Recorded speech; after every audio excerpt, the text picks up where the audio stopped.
Coming up next on the Jeff Crilley Show, you'll meet a Strengthology Leadership Consultant. What does that mean and how can she help you? That's next.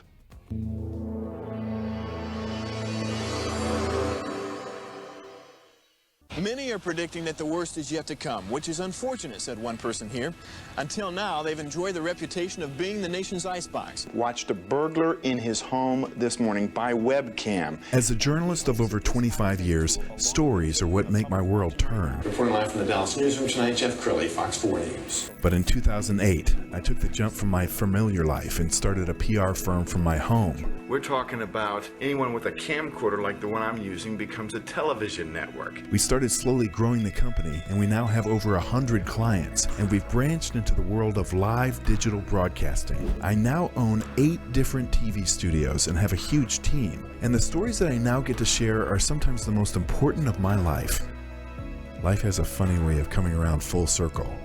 This is the Jeff Crilley Show.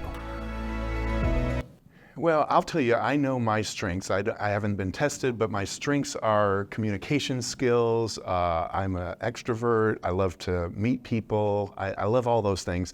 My weakness, I hate to lead. And that's why I hired others to run this company. I just get to own the company and do the fun stuff, which is interviewing people. But knowing your strengths is half the battle.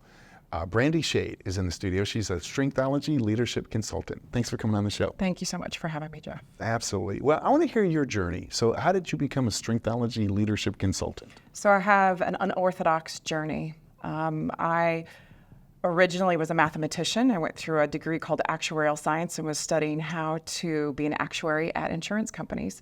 And so I came up through a very mathematical, non-traditional path and started working at a consulting firm where I did some mathematical coding and then eventually made my way over to a travel technology company. But that's when I got introduced to the Gallup-Clifton Strengths Assessment, and it was game-changing for a mathematician because we don't necessarily know how to work with people. We work with data and numbers, and so I felt like my career was somewhat stunted until I learned how each person that I was working with was motivated, how they ticked.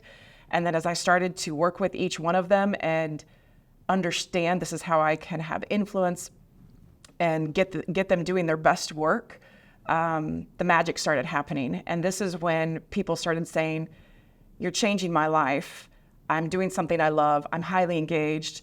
I no longer feel terrible about what I'm doing. And for me, I caught the bug. And so when you catch the bug of changing people's lives, you just move that beast forward. Absolutely. And I want to talk a little bit about your credentials because to have the training necessary to call yourself a Strengthology Leadership Consultant, it's not something like you just read a book and you are one, right? Mm-hmm. Yeah, so I started off just by being a coach in the organization that I was in, and then that led to getting certified as a Gallup certified coach. And then that led to starting Strengthology, which is where I impact people's lives today. We're going to pull up her website, and as we scroll down her website, I want to talk about the kinds of clients that you work with. And I think it's clear that every company in America needs to hire somebody like you when it comes to hiring decisions. I think I read something where the cost of replacing somebody is between half of a year's salary and a year and a half salary. Just based on the search, the interview process, and then sometimes they get good at their job and they're gone. Mm-hmm. So talk about like how you work with companies to help them make a good hiring decision. Yeah, so it's complicated because one, we have to hire, we have to find the people, and we have to bring them in, and then we have to onboard them and train them, and that takes a lot of time. And then they get really skilled at that job, but maybe they're not in the right position, so maybe we're not getting the fullest out of them in that moment. And when you start asking those questions about what do you love, where do you play at your best, where do you want to go, and start really understanding what makes it personal to them, like why do you come to work every day, why do you come here to work every day, then you can start getting to that depth of where should I put them in my company for them to do their best work in my company. And so it's twofold. One, you're caring about them as a human, but two, you're also getting the best work for your company, which is producing the best results. So it's a win-win for both the person and the company. And if you keep them engaged, they'll stay engaged, they'll stay working for you. And if you keep giving them more work and more, new projects and continuously building on their strengths, they're going to continue to do amazing work for your company for the long term, not just that short term. And sometimes you're looking for people who complement each other. So when I think about great teams, I think about the late Steve Jobs and Steve Wozniak. I mean, they were completely different people. Steve Jobs was probably the best salesperson on the planet. I mean, do you remember when he unveiled the iPhone? It was like God himself had parted the heavens, and here it is, Steve. Talk about the way those two work together. Yeah, so you're going to get people who have really strong creativity. You're going to get people that have the ability to see how to move projects forward. You're going to have big picture thinkers. You're going to have detailed thinkers.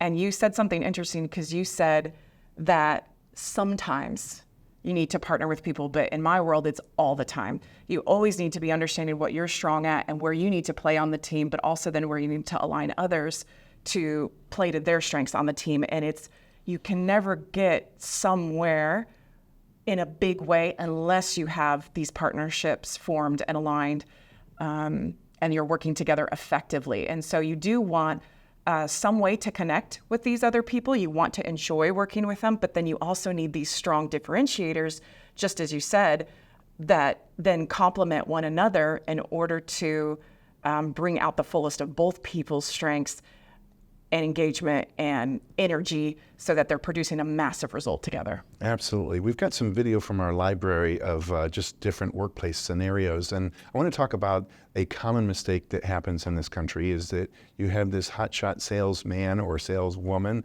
and they're doing such a great job. You say, man, they got to lead the team.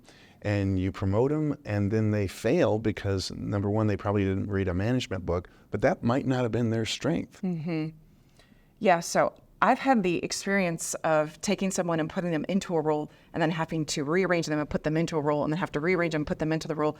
But if you're just patient enough to figure out where they fit, they're going to produce an amazing result for you in that third or fourth role. So there isn't really, no such thing as low performance, high performance. It's, I could be low performing here, here, and here, but you get me here, right. I can't help but be high performing in this area, because I just have the natural abilities it takes to be successful there. And then you add an effective work ethic on top of that, and you've got a really, really high performer. Okay, can it be taught? So if you're promoting an employee who is not a natural leader, but they have some of the strengths that you're looking for in a leader, can it be taught? Leadership can be taught, but there's also a fundamental, I want to be a leader in order to lead effectively. You wouldn't want to put somebody in a leadership position who has no desire to lead. So there's a desire piece, there's a talent piece, but it's also about, how do we leverage and use your specific strengths to lead in a specific way? So there's 34 total strengths from this assessment. And if we just take the top 5 and we put them in order, that's 33 million combinations. That means every leader that you know is 1 in 33 million people. So that means everyone leads completely differently.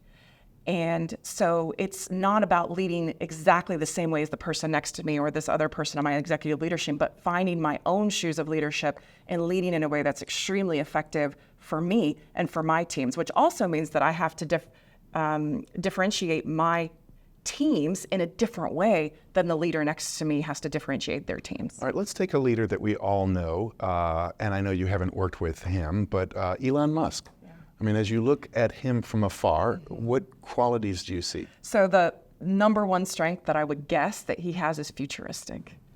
He can see 5, 10, 15, 20, 30, 40, 50 years in the future, and he takes us all with him into that future.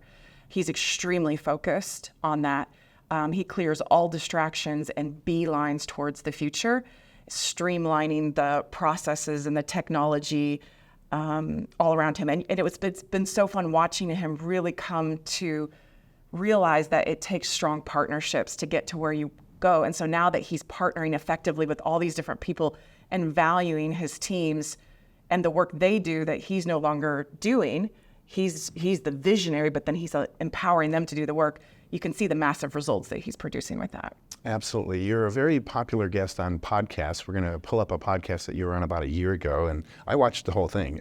You do have the heart of a teacher because as I was watching this, you really broke down, everything that somebody would need to know to make the right hiring decision.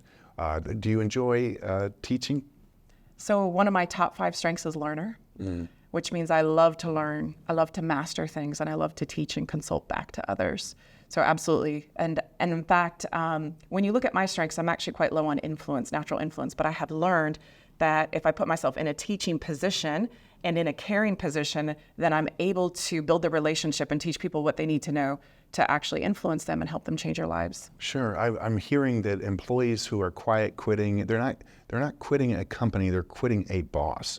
Can we talk about the importance of creating a leadership style that works with your team? Yeah, so one of the big parts of leadership is catering towards each person's strengths and personality on your team. And if you're not doing that or not willing to do that, you will never be the best leader out there. Sure. And people they're quitting the boss, but here's the scenario. If you love what you do, you love your colleagues, and you love the leader that you're working for, and of course you support the vision and you're aligned with the strategy, that's when you have those 4 points, that's when you're at your maximum blissful moment. And you all can think about that. When there's two of those or one of those in place, it's not as fun, but when all 4, it's magical.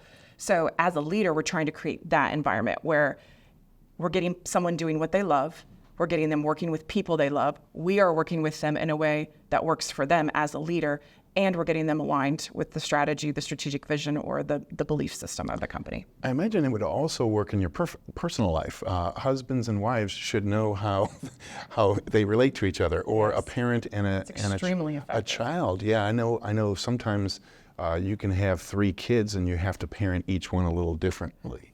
A lot differently. Yeah. They don't respond to the same stimulus. They think through things differently. They have a different way of perceiving, processing, and projecting. Their interests are completely different. So an individualized approach with your children is very effective, just like it is as a leader with your employees. Okay, as we finish out this segment, I want you to look into the camera on the left and talk to the person who's thinking about hiring you right now. What does the process look like? Do they get on a Zoom call with you to see if it's a fit? Yeah, so anybody who's interested in working with me, reach out. I meet with everybody and take the time to get to know you right up front and really understand what it is you need, what it is you're looking for, figuring out if I have what you need to help you or be a resource and conduit to somebody else that might have what you're looking for. But if you're looking to lead a really high-performing, collaborative team that cares a lot, then I can show you how to do that. I can help you become the leader that you were meant to be, and I can also help your team members step into their own shoes and become high-performing, engaged, collaborative people on the team. Outstanding. You've been an amazing guest. We're going to end with the website, which is StrengthologyLeadershipConsulting.com. The great Brandy Schade. Thanks for coming on the show. Thank you so much, Jeff. That's it for now. We'll see you next time.